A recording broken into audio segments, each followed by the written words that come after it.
This is me Mohammad Numan. बेटा ये हमारा 10th क्लास का लेक्चर है, लेक्चर नंबर 3 है। सब्जेक्ट हमारा इंग्लिश है। तो 10th क्लास बेटा हम लोगों ने लास्ट लेक्चर में डायरेक्ट एंड इनडायरेक्ट नरेशन का एक केस स्टार्ट किया था जिसका नाम था इम्पेरेटिव। ठीक है, इम्पेरेटिव सेंटेंसेस हम लोगों ने स्टार्ट किए थे, उसका एक केस मुकम्मल कर लिया था। आज जो उसका सेकंड केस है लेट वाला केस, वो आज हम लोगों ने डिस्कस करना है। तो लेट वाले केस के बगैर जो इम्पेरेटिव सेंटेंसेस होते हैं वो मैंने कल कंप्लीट प्रीवियस लेक्चर में करवा दिए थे। आज लेट वाले केस की जानिब चलते हैं। तो लेट वाले केस को करने से पहले जिस तरह के तमाम केसेस के कुछ रूल्स होते हैं जिसके अकॉर्डिंगली हमने अपनी जो कॉन्वर्सेशन है डायरेक्ट एंड इनडायरेक्ट नरेशन में उसको सॉल्व करना होता है, इनडायरेक्ट में जो है वो ट्रांसलेट करना होता है, चेंज करना होता है। इन्वर्टेड कॉमास की जो फॉर्म होती है उस फॉर्म को हम बोलते हैं डायरेक्ट नरेशन। ठीक है, इन्वर्टेड कॉमास को ख़त्म करके इस नरेशन को सॉल्व करके जो हम लिखते हैं उसे बोलते हैं इनडायरेक्ट नरेशन। ये डायरेक्ट नरेशन में लिखा गया है, इसे चेंज करना होता है इनडायरेक्ट नरेशन में। तो उसके लिए कुछ रूल्स होते हैं। इम्पेरेटिव सेंटेंसेस का लेट वाला केस आज हम डिस्कस करने जा रहे हैं। इस केस में जो सबसे पहले रूल है, रूल नंबर 1। तो इस रूल में बेसिकली होता यूं है कि जो हमारी रिपोर्टेड स्पीच है, क्योंकि हमने ये बातें डायरेक्ट इनडायरेक्ट में आगाज़ ही से डिस्कस कर ली थी कि कॉमास से पहले की जो चीज़ होती है उसे हम कहते हैं रिपोर्टिंग स्पीच, और जो कॉमास के अंदर चीज़ होती है उसे कहा जाता है रिपोर्टेड। तो रिपोर्टिंग कॉमास से पहले वाली चीज़ और रिपोर्टेड कॉमास के अंदर वाली। तो बेटा इस जो इम्पेरेटिव सेंटेंसेस का लेट वाला केस है, इस केस में जितने भी इन्वर्टेड कॉमास के अंदर रिपोर्टेड स्पीच लिखी गई होगी वो सब के सब जो है वो लेट से आगाज़ उनका हो रहा होगा। लाइक देखें, इन सब के आगाज़ में, इन सब के शुरू में हमें लेट का वर्ड नज़र आ रहा है। ठीक है, लेट का वर्ड सभी के जो है वो स्टार्ट में लिखा हुआ है रिपोर्टेड स्पीच के। तो इन केसेस को जो है हम इम्पेरेटिव सेंटेंसेस का लेट केस भी कहते हैं। तो लेट केस को सॉल्व करने के जो हैं वो बेसिकली जनरल 2 तरीके हैं। नंबर 1, सबसे पहली बात यह है कि लेट को इस्तेमाल किया क्यों जाता है। लेट को 2 कामों के लिए, 2 तरीक़ों के लिए इस्तेमाल किया जाता है। उसमें जो पहली बात है वो पहली बात ये है, या तो इसे किसी किस्म के सजेशन के लिए या फिर परमिशन के लिए।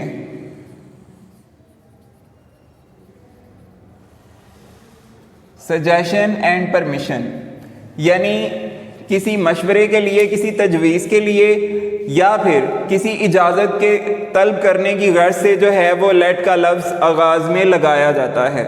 इसको जो है सॉल्व करने के भी 2 तरीके हैं। लेट अगर सजेशन के मीनिंग में आ रहा है, मुशावरत लेने के लिए इस्तेमाल किया जा रहा है, तो ऐसे केस में जो है ज़्यादातर लेट के साथ US अस का लफ्ज़ इस्तेमाल होता है। ठीक है, यानी US अस का, इसे प्रोनाउन कहते हैं बेसिकली वी आर आर्स अस। ठीक है, ये फर्स्ट पर्सन प्रोनाउन है। तो फर्स्ट पर्सन प्रोनाउन का जो अस है वो मोस्टली केसेस में अगर लेट के साथ अस लगा हुआ है तो मैक्सिमम टाइम्स ये सजेशन के मीनिंग में आ रहा होता है, किसी बात की जो है वो मशवरा देने के लिए, तजवीज़ देने के लिए इस्तेमाल हो रहा होता है। तो ऐसी सूरत में हमने अपनी जो रिपोर्टेड स्पीच है उसके सेट को चेंज करना है। सिंपली प्रोपोज या फिर सजेस्टेड में।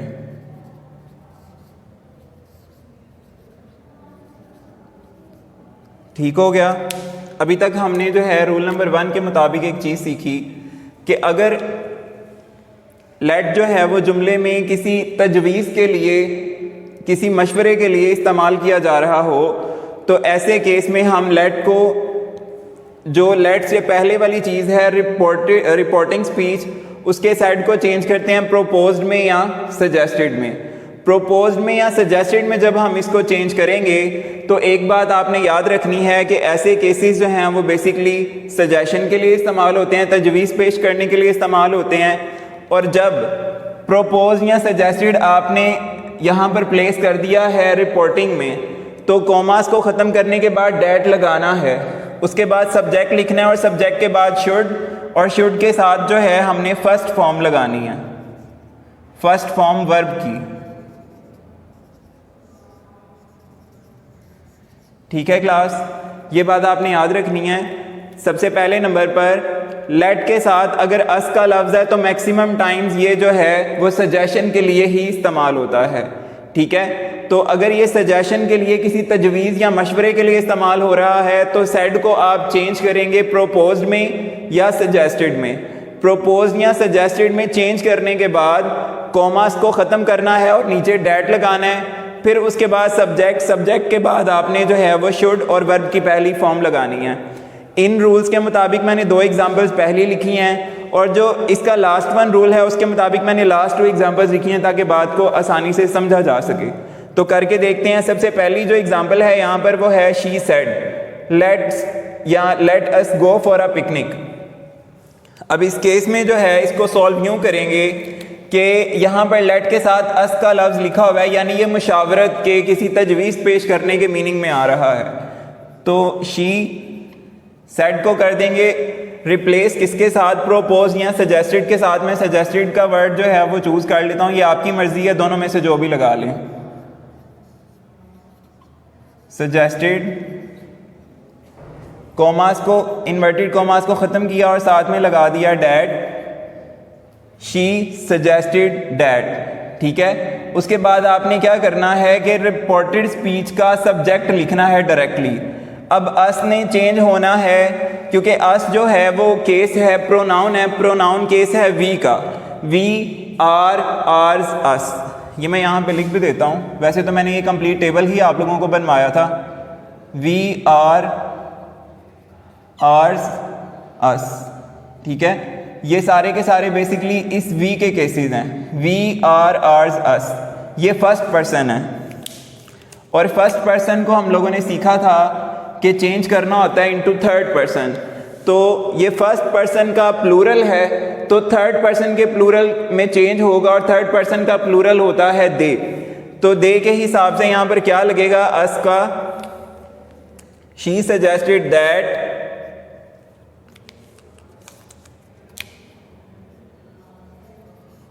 दे। इस केस को चेंज कर दिया थर्ड केस में, थर्ड केस के हिसाब से यहाँ दे आता है। उसके बाद हमने पढ़ा था कि जब हम सजेस्टेड के साथ इसको रिप्लेस करेंगे, कॉमास को ख़त्म करके डैट लगाएंगे, तो सब्जेक्ट लिखने के बाद हमने शुड लिखना है।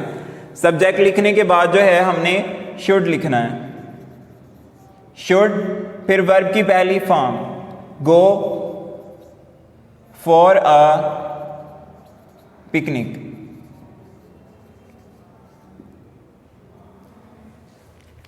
ये जो हमारी एग्जाम्पल है ये सॉल्व हो गई है। बेटा समझ में आ गई है सबको बात? अभी तक मैंने एक रूल करवाया है, मैं बार बार बात को रिपीट इसलिए कर रहा हूँ ताकि स्टूडेंट्स को समझने में आसानी रहे। अभी तक हमने बेसिकली ये एक ही रूल है, ठीक है। इसको वैसे कैटेगराइज किया गया स्टूडेंट्स की आसानी के लिए कि आपको आसानी से बात समझ आ जाए। नंबर 1, सजेशन जो है वो 2 तरह के मीनिंग्स में इस्तेमाल होता है, ठीक है। ये लेट वाले जुमले 2 तरह के मीनिंग्स में आते हैं। नंबर 1 कोई तजवीज़ के मीनिंग में, ठीक है, किसी मशवरे के लिए। नंबर 2 किसी चीज़ की इजाज़त लेने के लिए, परमिशन के लिए। अगर ये मशवरे के तौर पर, तजवीज़ के तौर पर लेट का लफ्ज़ इस्तेमाल किया जा रहा हो तो ऐसी सूरत में हम सजेस्टेड लिखते हैं, सेड की जगह सजेस्टेड लिखते हैं। उसके बाद कॉमास को ख़त्म करके डैट लगाते हैं, फिर सब्जेक्ट और वर्ब की पहली फॉर्म, बाकी सब कुछ जर्नल चेंजेस के साथ एज इट इज़ प्लेस कर देते हैं। वो हमने कर दिया, अभी तक यही रूल एक हमने किया है। उसके बाद अपने नेक्स्ट रूल की तरफ चलते हैं। अभी तक तो हमने यही सीखा है ना कि अगर लेट सजेशन के यानी तजवीज़ के मायने में आ रहा हो तो उसको कैसे ठीक करना है। अगर ये परमिशन के मीनिंग्स में आ रहा हो यानी इजाज़त लेने के मीनिंग्स में आ रहा हो तो बेटा ऐसी सूरत में हम लेट को रिप्लेस करेंगे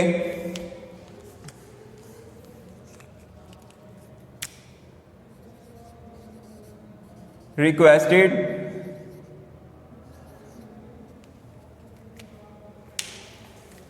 अगर ये इजाज़त लेने के मीनिंग में आ रहा हो तो ऐसी सूरत में हम लेट को जो है वो रिक्वेस्टेड के साथ रिप्लेस करते हैं, ठीक है। और उसके बाद कॉमास को जब ख़त्म करते हैं तो ऐसे केस में कॉमास को ख़त्म करने के बाद हम डैट नहीं लगाते बल्कि TO2 लगाते हैं और 2 के बाद हमेशा first form of verb use होती है, ठीक है। 2 के बाद हमेशा first form of verb use होती है। और बाकी जनरल चेंजेस के साथ अपने जुमले को ट्रांसलेट कर लेते हैं।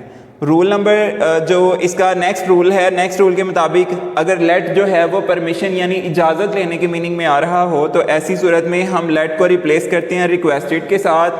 और ये आपकी मर्जी, आपने रिक्वेस्टेड के साथ रिप्लेस करना है तो कर लें, नहीं करना तो भी कोई बात नहीं। सेड को सेड ये जो सेड है इसको सेड ही रहने दें, इसको चेंज ना करें तो भी जो है वो आपका जुमला ठीक होगा। लेकिन उसके बाद शर्त यह है कि आपने कॉमास के बाद टू लगाना है और टू के बाद वर्ब की पहली फॉर्म लगानी है।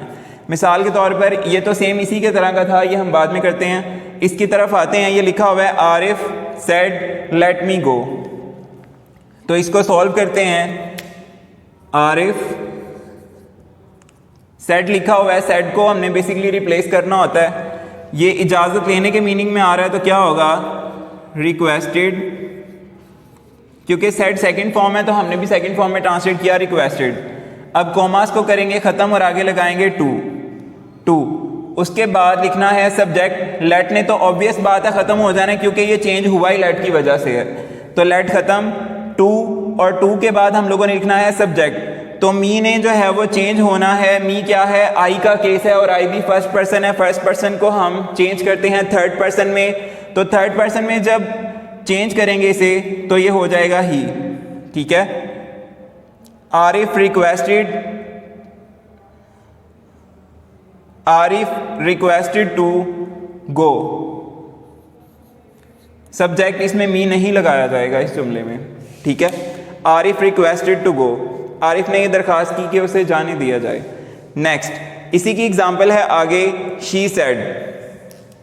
एक चीज़ मैं क्लास आपकी आसानी के लिए बता दूं, इस तरह आप लोगों को मुश्किल होगी थोड़ी सी, वो यहाँ पर मैं लिख ही देता हूँ।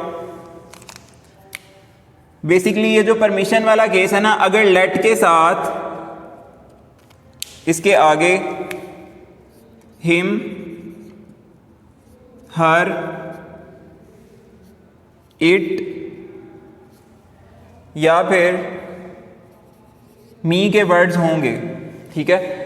ये सारी कह लेंगे पूरे जो अभी तक मैंने आपको रूल्स बताए हैं उनकी की बना रहा हूं कि अगर लेट के साथ हिम, हर, इट या मी का लफ्ज होगा तो इट्स कन्फर्म डैट कि ये जो आपका लेट है ये परमिशन के मीनिंग में ही लिया जा रहा है, ठीक है। ये इजाज़त के मीनिंग में ही लेट को लिखा गया है। लेकिन अगर आपके इसी लेट के वर्ड के साथ अस लिखा होगा, ठीक है, अगर तो लेट के वर्ड के साथ अस लिखा होगा तो इसका मतलब कि वो कोई मुशावरत के लिए, किसी तजवीज़ के लिए लिखा गया है। तो ऐसी सूरत में आप सिंपली अपने रिपोर्टिंग स्पीच के सेड को रिप्लेस करोगे प्रोपोज या सजेस्टेड के साथ। अगर आपके लेट के साथ हिम, हर, इट या मी लिखा हुआ है तो इट्स ऑफ कोर्स कि उसका मतलब यही है कि वो किसी बात की, किसी काम की इजाज़त लेने के लिए लिखा गया है। तो ऐसी सूरत में आप जो आपका रिपोर्टेड स्पीच का सेड है उसको रिप्लेस करेंगे रिक्वेस्टेड के साथ या एज इट इज़ ही लिखा रहने देंगे तो भी ठीक है। लेकिन उसके आगे आपने क्या करना है कि कॉमास को ख़त्म करके डैट नहीं बल्कि टू लगाना है, ठीक है। टू लगाना है और उसके बाद जैसे फर्स्ट फॉर्म लगानी है और जुमला एज इट इज़ जो जर्नल चेंजेस है वो करेंगे बस। लेकिन ये जो ऊपर वाला हमारा सजेशन वाला केस है, इस केस में आपने कॉमास को ख़त्म करके डैट लगाना है और डैट के बाद सब्जेक्ट लाजमी लिखना है और उसके बाद शुड और बाकी वर्ब की पहली फॉर्म और बाकी जुमला सारा लिखेंगे। लेकिन इस केस में ये सहूलत है कि आपने सिर्फ क्या करना है कि लेट जब परमिशन के मीनिंग में आ गया है तो आपका जो ये सेट लिखा हुआ है इसको आप चेंज कर दें रिक्वेस्टेड के साथ तो ठीक है, अगर ना करें तो भी ठीक है। लेकिन जो इन्वर्टेड कोमास हैं उनको ख़त्म करके आपने TO2 का वर्ड लगाना है। उसके बाद सिंपली डायरेक्टली वर्ब की पहली फॉर्म और बाकी सारी चीज़ें जर्नल चेंजेस के साथ आप लिख सकते हैं। तो सेकंड एग्जांपल की तरफ आते हैं, she said let me dance. तो इसको सॉल्व करेंगे तो सबसे पहले आएगा शी, या तो इसको ऐसे ही लिखा रहने दो एज इट इज सेड, लेकिन इसको अगर चेंज करते हैं तो बनेगा रिक्वेस्टेड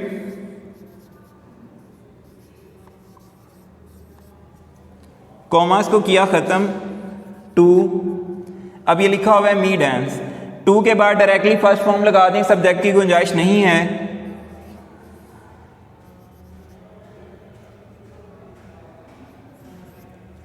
ठीक हो गया। She requested to dance. या अगर आपने इसका केस लाजमी समझते हैं कि नहीं लिखना है हमने, तो फिर आप इसको शी के हिसाब से चेंज कर लेंगे हर में, तो भी ठीक है। ये दोनों तरह से ही एक्सेप्टेबल है, दोनों तरह से ही ठीक है। क्लियर हो गया?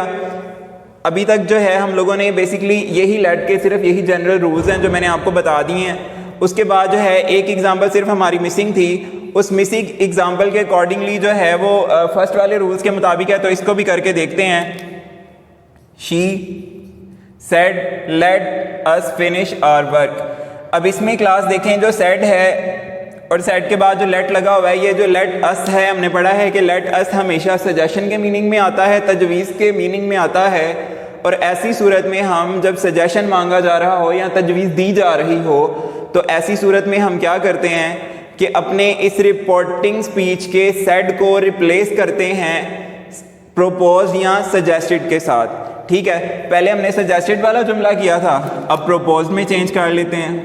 PROPOSED प्रोपोज्ड, इन्वर्टेड कॉमास को ख़त्म करना है जब प्रोपोज या सजेस्टेड में चेंज करना है। और उसके बाद लाजमन इस बात को ध्यान में रखें कि आपने THAT डैट से रिप्लेस करना है इन्वर्टेड कॉमास को ख़त्म करके।